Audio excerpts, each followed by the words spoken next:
Tell me if I'm wrong. No one that actually loves themselves will purposefully vandalize their own happiness and success. You don't believe you deserve good things, and so when you get it, you damage it. You act like the 5-year-old that breaks the expensive toy their parent gives them, but you know right from wrong. You know how important the gift is. You know how expensive, how valuable it is.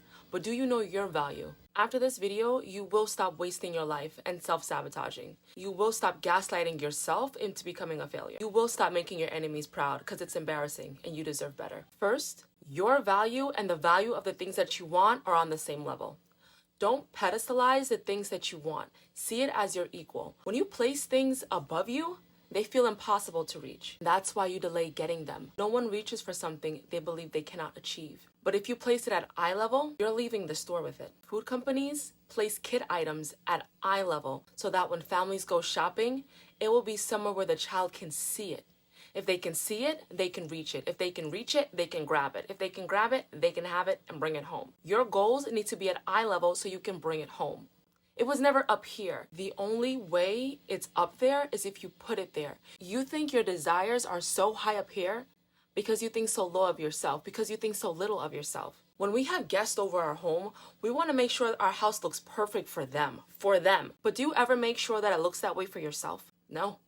Just the people you think are worthy of it, right? When you don't think you're worth it, you also fall short in relationships and get the short end of the stick in a lot of situations. Work, school, home. It's time to get what's yours. Because why are you knotting your own shoelaces while cheering other people on in the race? You'd rather see other people be successful because it's easier to live vicariously in the shadow of someone else's success than it is to face the reality of what's keeping you from yours. Instead of living the life that you want, you're watching other people do it as if you're in a giant Sims game. You're using the internet as a giant Sims game, and that's why you're so comfortable. Watching other people is giving you a false sense of success. You're not successful. So let's talk solutions, because no one that actually values themselves, no one that actually respects themselves will allow themselves to live in the shadow of someone else's success and be content. The solution is 3 sides. There are 3 sides to you. There's the parent, the child, and the shadow. Listen carefully. The parent wants you to be successful. It's the leader. The child trusts and admires the parent. The shadow is the reward that may or may not spook the child. The goal is to get the parent and the child on the same page. When you're completing a task, there's always rewards associated with completing the task. If you're comfortable with the reward and aware of it, then it's going to be easier to get the task done. But if it's something that you're unaware of, i.e. the shadow, you will procrastinate. For example, a doctor in grad school puts off studying. He obviously wants to become a doctor and pass the test and be successful. However, the unconscious reward, or the shadow, is that he will have to pay off the debt. He will have to work 12, 13-hour shifts. He will be on call all the time. That is the shadow. And so he puts off the action of studying to delay getting closer to the shadow. The child procrastinates and self-sabotages. But if the child can bring the shadow to the parent's attention, the conscious mind's attention, and the parent can create a solution on how to buffer the blow of the shadow, the easier the task is to perform. You will not procrastinate. You are in conscious control. A lighter example would be if you want to start a YouTube channel. And you have all these great ideas, but you put off making a channel for years. Maybe the shadow is that you think you'll actually fail.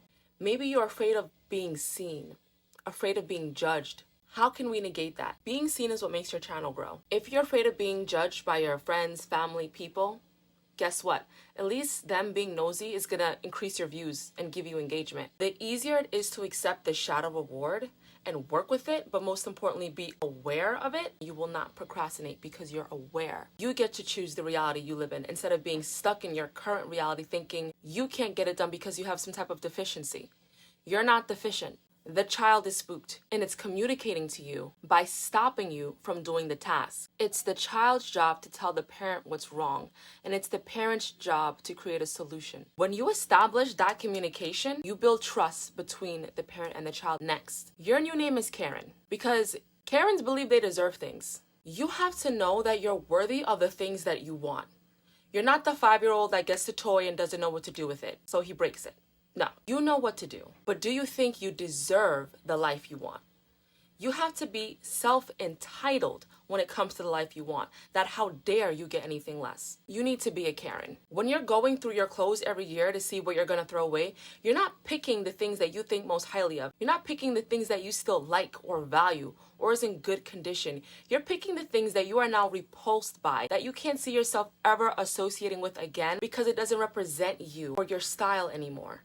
You don't think good things represent you because you've created an identity around failure and misfortune. You think you're undeserving. That's why you're throwing your life away. You think you're undeserving. That's why when someone tries to give you a compliment, you brush it off. That's why when someone tries to give you nice things, you brush it off. It's hard for you to accept. This is why when people are in good relationships, they try to find something wrong. They try to find a reason to break up because they can't believe that something that good could ever exist in their reality. It's the reason why we can have nice things and destroy them. Good things can exist in your reality, and good things will exist in your reality. I had a relative that passed. God rest her soul. She would always say that she's unlucky and that things just don't happen for her. She would expect to be unlucky. And so the luck never found her. Stop taking ownership of misfortune. It's not yours unless you want it to be. You deserve better. So be annoying about it. Be a Karen about it. Be entitled about it. I will see things out of place in my own room and be like, no, I deserve better. And then I get my ass up and I give myself better. I get up and clean because I deserve better than that. Royalty, people in high places, their things are kept clean. You will never be in a high place mentally or physically if you don't treat yourself high value. If you walk into a wealthy neighborhood or a fancy restaurant and you feel out of place, it's because you don't believe you deserve to be there. You don't believe you deserve to sit with those people. Start believing you deserve to be anywhere you feel like it. I don't want to curse on this, but you need to be anywhere you feel like you feel like.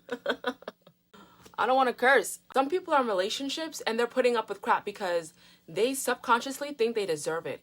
If you're in a crap relationship and you haven't left yet, it's because you believe you deserve them. Something happened in your life to make you believe that you deserve that type of treatment. You determine your value and you teach people how to treat you. We're going to talk about that in a whole nother video, but let's move on to self-sabotage. Next step. Are you actually qualified? Are you actually qualified to do what it is that you want to achieve? Because a lot of people on the internet will sit here and gas you up and tell you that you can do anything you put your mind to. No, not all the time. And also not in the time frame that you want it to. Sometimes you're not qualified to do it in the time frame that you want it done. Sometimes it takes longer to complete. And you're giving yourself unrealistic expectations as to when it should get done. And it freaks you out trying to get it done all at once. It doesn't work like that. You have to slow down. You have to break things up into smaller goals. Not only that, but you have to make it a big deal when you get things done. You have to reward yourself. I reward myself for getting up in the morning. I reward myself for getting up in the morning by making my routine feel like spa time. Whenever I complete an important task on my to-do list, I check it off. There is something so satisfying seeing a check mark next to something that you just completed. It's like when your school teacher gives you a star on your homework when you're in elementary school. It just feels good. You may have to start a to-do list and start checking things off. Start doing little things that are rewarding for you. At the end of the week, I reward myself. I go out, I go to events, I take myself out. You have to reward yourself for getting things done so that you can actually get them done. The shadow cannot be the only reward, honey. You have to have unconscious and conscious rewards too. I may get some backlash for saying this, but some people are in school right now and they have no business being in school. You have no business right now being in college. Are you passionate about what you're doing? Without passion, you can't make love. Simple. Maybe the shadow is that you're not actually passionate about what you're doing. And maybe you need to do something else. Maybe you need to change your major. Maybe you need to work and save money until you actually know what you're interested in studying in college. Bring that shadow to your attention. And then you have to decide how you're going to address it. If it's something that needs to get done regardless, then you're going to have to buffer to get the task done, obviously, because it's just a stepping stone to the bigger picture. You may not want to be 50K in debt, but your first paycheck from that degree may be worth it. You can easily come up with a solid payment plan. You have to make sure that when you're going to school or doing anything in life, that you're clear on the reasons why you're going into something.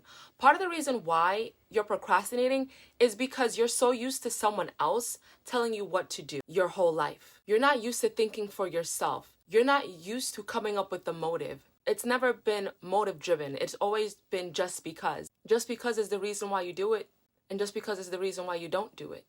So in this video, take what resonates for you. It's going to be one thing for one person, and it's going to be something for the other. You can decide to push through for the bigger picture, to get the things you actually desire.